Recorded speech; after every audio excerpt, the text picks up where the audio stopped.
You know, there is a phenomenon in quantum physics. It's called the observer's effect. Quantum physics में एक प्रक्रिया है जिसको observers effect, देखने वाले का फर्क कहते हैं या प्रभाव. So when the scientists did an experiment, they found out that everything in this universe, when they saw the particle and smallest particle, and when they went inside, they saw everything is not in the form of matter, but everything is in the form of waves.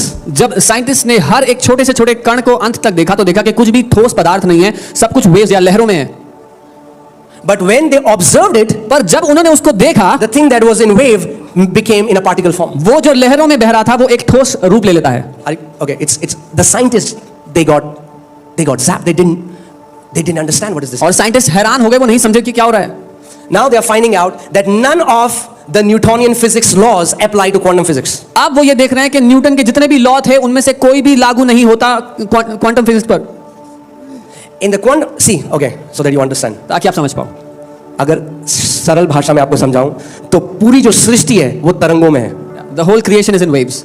मगर जब scientist उनको देखते हैं तो वो कण बन जाते हैं. But when the scientists look at it, they take the form of particles. जब वो अपनी आंखें हटाते हैं तो तरंगे बन जाती हैं. When they remove their gaze, they become particles. जब वो देखते हैं तो कण बन जाते हैं. When they see, they become particles again. और जो देखता है, and he who observes, अब ध्यान से सुनिए, जैसे जब मैंने देखा, when I witnessed, when I observed, तो मेरे लिए उन्होंने अलग शेप लिया. They took a different form for me. मगर जब पास्टर सामर्थ ने देखा तो उनके लिए उन्होंने अलग शेप लिया. But when Pastor Samarth saw, they took a different shape for me.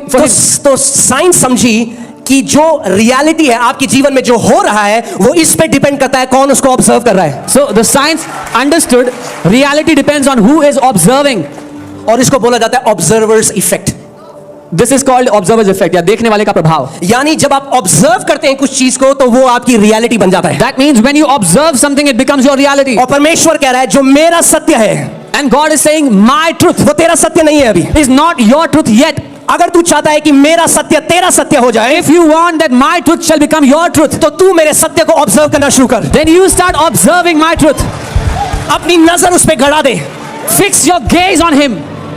एक चित लगाकर उस पर ध्यान कर जो मेरा वचन कहता है. Fix your gaze on him and meditate on what my word says. और जब तू अपना चित और ध्यान उस पे लगा देगा जो मेरा वचन कहता है, तो तेरा जो सत्य है वो बदल जाएगा और मेरा सत्य प्रकट हो जाएगा. And when you will fix your gaze and meditate on his truth, your reality will change and his reality will take over your reality. So आप भिखारियों की तरह परमेश्वर को नहीं कहेंगे प्रभु दे दे दे दे. प्रभु कह रहा है तू मेरा बेटा और बेटी है, मेरे साथ पार्टनर करना सीख. So you will not have to beg God like a beggar, say give me give me. The Lord is saying you are my son, you are my daughter, partner with me and take. मेरे साथ partner कर क्योंकि मैंने तुझे वो दिया है जिसके द्वारा मैंने ब्रह्मांड की सृष्टि करी, जो है मेरा वचन. Partner with me because I have given you my word through which I created the whole universe. जो कुछ आपको दिखाई देता है वो सब परमेश्वर के वचन के द्वारा बनाया गया. Whatsoever you can see was created by the word of the living God.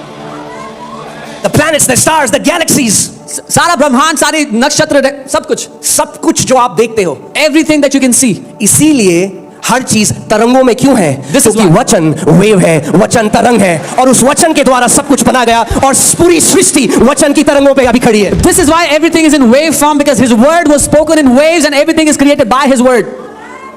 You guys with me? So God is not looking for beggars, he's looking for partners. परमेश्वर भिखारियों को नहीं ढूंढ रहा, वो सहभागियों को ढूंढ रहा है. दुख की बात है आज मसीह में आप राजकीय याजक हैं, आप मसीह में आज राजा हैं, आप मसीह में आज उसकी निज प्रजा हैं, आप मसीह में आप चुनी हुई जाती हैं, तब भी कितने मसीह आज गिड़गिड़ा कर भीख मांग रहे हैं. The sad thing is, even though you are a royal priesthood, you are kings, you are a chosen generation of God, yet many Christians are begging before him like a beggar. क्यों? Why? Because in their observation, क्योंकि उनके देखने में they are nothing, they are nobody and they have nothing. वो कुछ भी नहीं है, उनके पास कुछ नहीं है, उनका कोई वजूद नहीं है.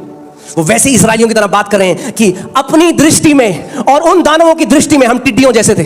They are talking exactly like those Israelites. They're saying in our own sight and in the sight of those giants we are like grasshoppers. What was their observation? क्या था उनका देखना? That we are grasshoppers. कि हम टिड्डियां हैं. What happened? क्या हुआ? They died like grasshoppers. वो टिड्डियों की तरह ही मर गए. Come on. What are you observing today? आप क्या देख रहे हो आज? It's not about reading the Bible. Bible पढ़ने की बात नहीं है.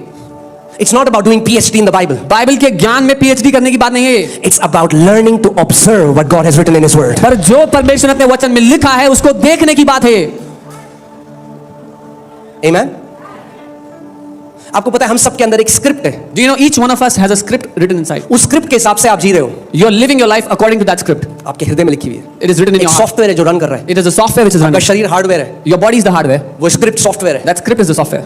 और वो स्क्रिप्ट लिखी गई, आप बचपन में जिस घर में पैदा हुए, जो कुछ आपने सुना, जो घटनाएं आपके साथ हुई, तो वो स्क्रिप्ट लिखी गई, आज भी लिखी जा रही है. And that script was written in the house you were born in, the experiences you had, and it's being written even today.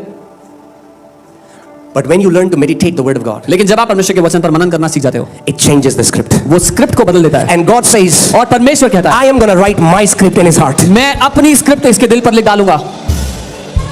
See, problem पता क्या, जब प्रभु ने मुझे बुलाया सेवकाई में, तो प्रभु ने मुझसे कहा कि मेरे बेटे, वचन को प्रचार करने के लिए मत पढ़ना.